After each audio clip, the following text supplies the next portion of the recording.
Australia attempts a comeback attempt against Greece that falls short, getting the lead down to 2 points after a 19-point deficit. Greece really nullifies Josh Giddey, but we're going to talk about it all and more. But first, we got to play that intro, which I haven't uploaded the new intro yet, so this is going to be the old one.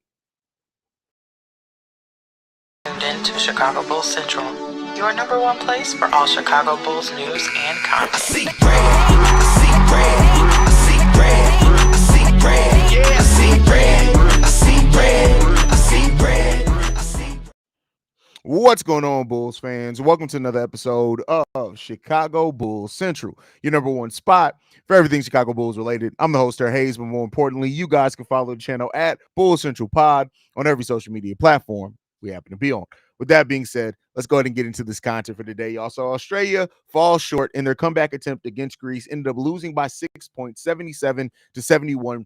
This was a game where everybody needed to step up because Greece was focused and zeroed in on Josh Giddey in this game. 9 points from Josh Giddey, going 2 of 8 from the field. He does go 4 or 5 from the free throw line, 10 rebounds, 6 assists, 1 block, 5 turnovers, unfortunately, from Josh Giddey. That assist to turnover ratio, not where you want it to be.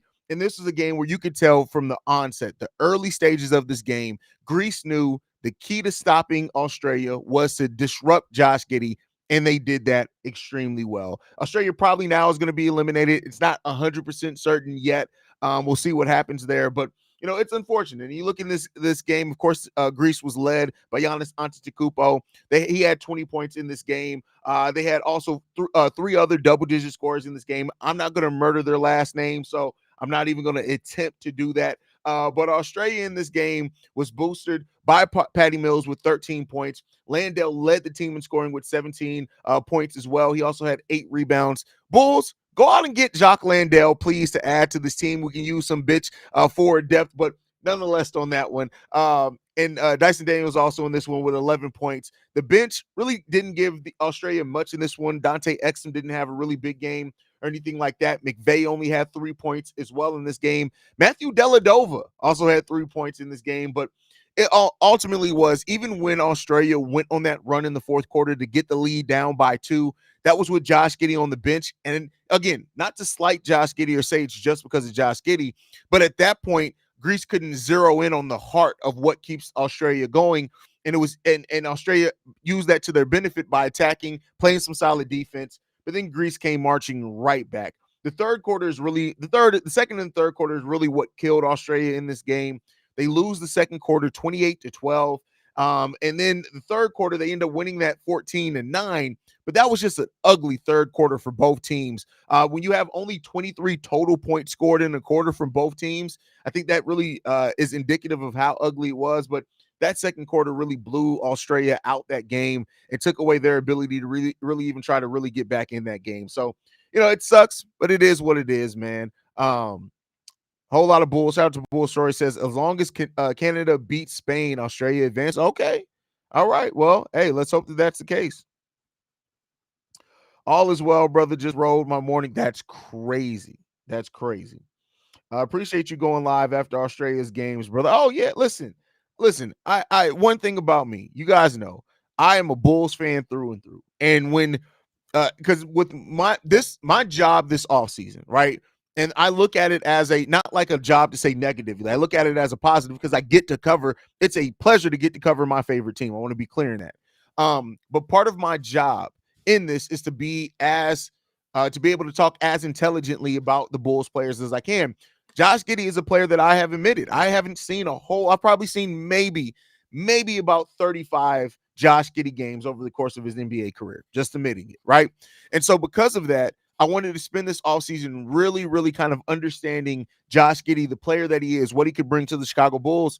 So for that, luckily, it came in an offseason where international play, the Olympics are a thing. So I've been able to see a lot of Josh Giddey games. I've watched just about every game he's played this summer. So Australia's free throw shooting was a massive problem, 10 for 21 at the free throw line. That's absolutely. But all due respect, Australia is not talented outside of Josh and Patty Mills. No, I got to disagree with that. Landale is talented as well. What's going on, Kev? What's the word, Brody? How you feel about this game, brother? Hey, it was a good game. It looked like Greece was going to win it running away. You know, Australia showed that they have the veteran leadership to get back into games like that. And Greece, they sustained a little bit of opportunity to make it to the next round, but they probably still out of it. You think Greece is still out of it? Yeah, they need more to happen. They Yeah. need some more people to lose. So we're gonna see though. Yeah, we'll see what happens there.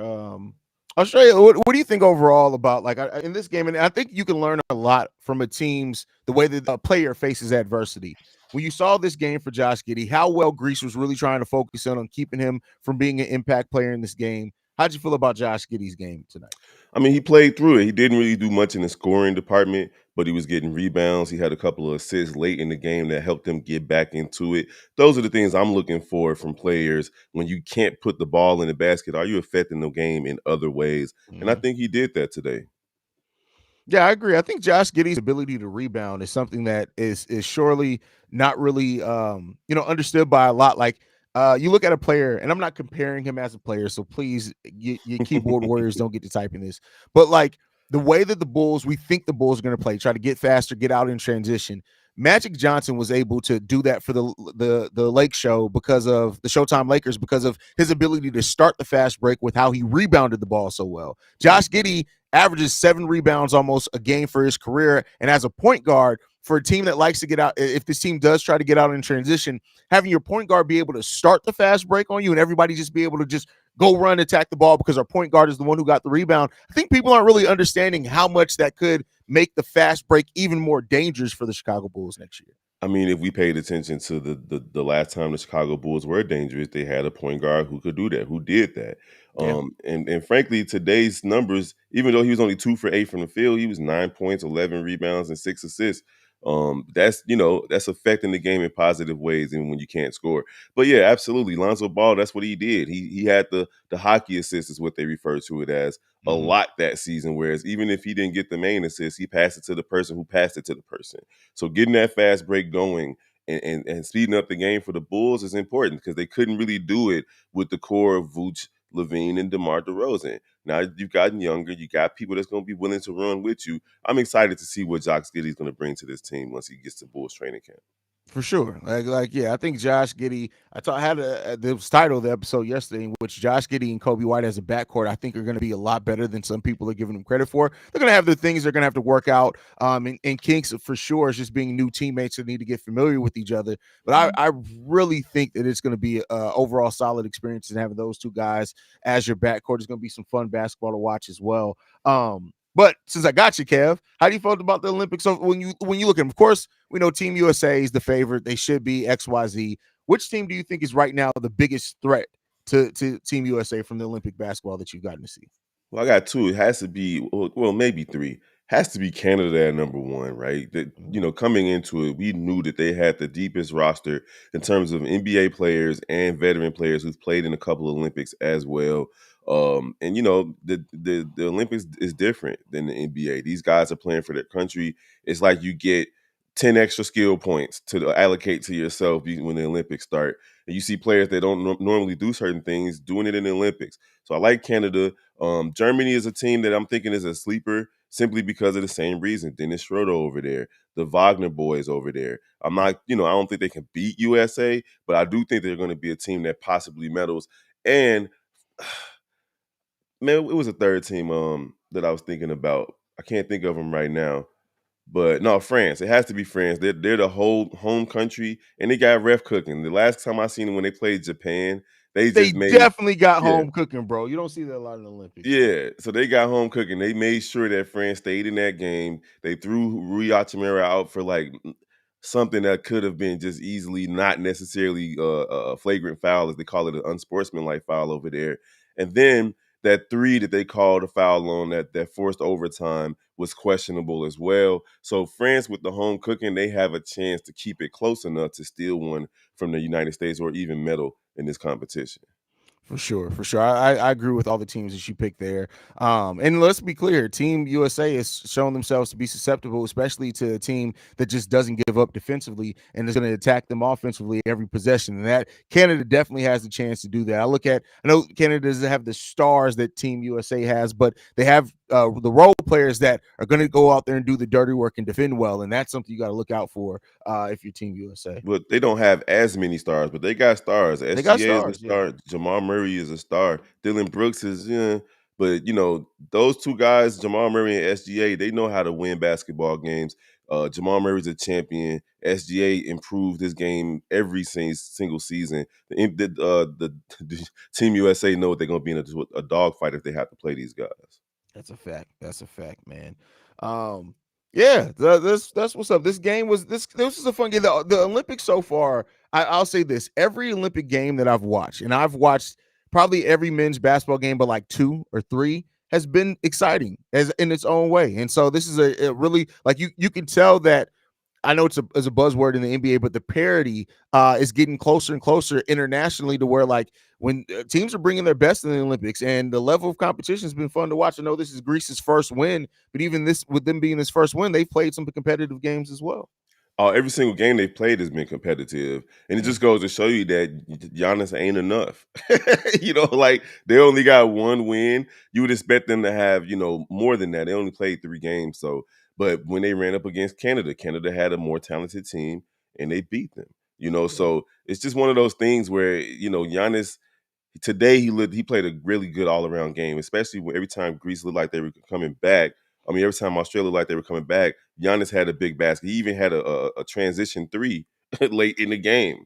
So Yeah. I like what I saw from him. But yeah, man, all of these games have been competitive, and it's just fun to see.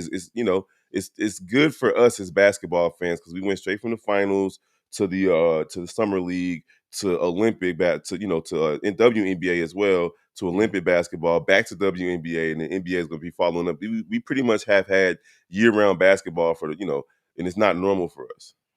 Yeah, I mean this is always a fun time of year when there's international play going on. Yeah, and the Bulls off season has been more exciting than what the last couple ones have been because of all the change as well. So this has been a fun off season, but we're getting closer and closer to the NBA season started. I'm really excited about it. Kev, me and you haven't got to talk a whole lot of Bulls lately. Before we go here, last question that I have for you. How do you feel about the Bulls off season and coming into this season for the Chicago Bulls? Like, what are some of the things you're most excited to see in the Bulls season so far? Well, moving on from DeMar DeRozan was necessary in everything he did for the Bulls. He made the Bulls watchable.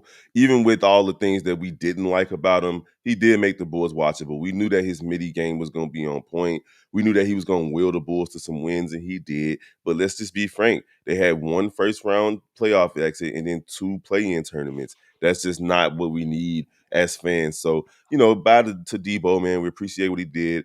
Then you have the drafting of Montes Buzelis. I did not expect him to fall to what was it, number 11 or 9? Yeah, What was it? So number 11.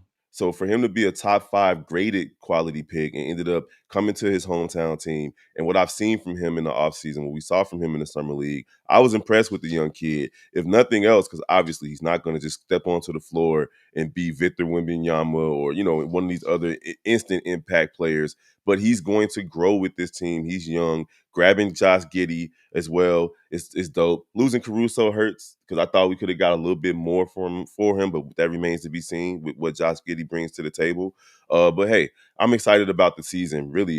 Even though I don't expect the Bulls to win much, I do think they can be one of those sneaky under the radar teams that might end up, in a play-in situation toward the end of the season again. And I prefer this team to be a play-in type team than the teams that we had when they were selling us dreams of playoff hopes and wins and consistency. And now what remains to be seen is Zach LaVine and Vucevic. Will they be on this team for the duration of the season, or are they going to be traded at some point through the year? Lonzo, Vooch, Zach. How many of those 3 are still on the roster at the end of the season? I think Lonzo's going to be here. I think he's going to have to play through the season in order to try to earn another NBA contract. Like, because if he doesn't play, he's probably going to be out the league or get a weak contract somewhere else as a feeler.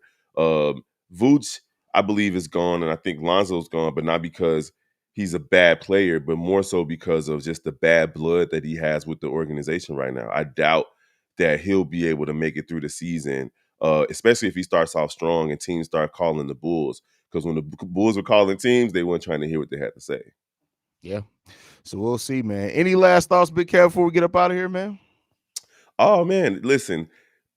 Y'all already know how we do over here with the Chi-Town Sports, man. We're going to talk about everything. It was fun watching the Bears last night. That was a good time with the whole gang. And, hey, the Team USA, they got their hand, they work cut out for them. This is not a cakewalk, and there has been parity. There's no two ways about it. You know, these guys all have players that, well, most of these teams have players that play in the NBA or play some college ball or played against NBA players. So we just can't just ignore those things and overlook it.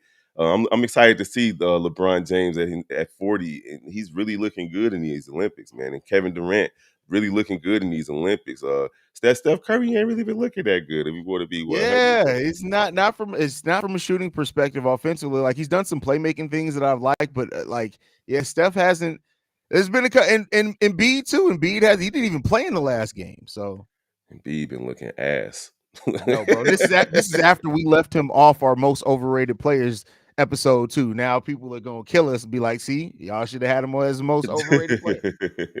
But all right, Kevin, I appreciate you coming sliding through, bro. Make sure you guys are following us at Bull Central Pod. We're trying to get to 20,000 subscribers. We're a little under 200 away from that, so make sure you guys hit that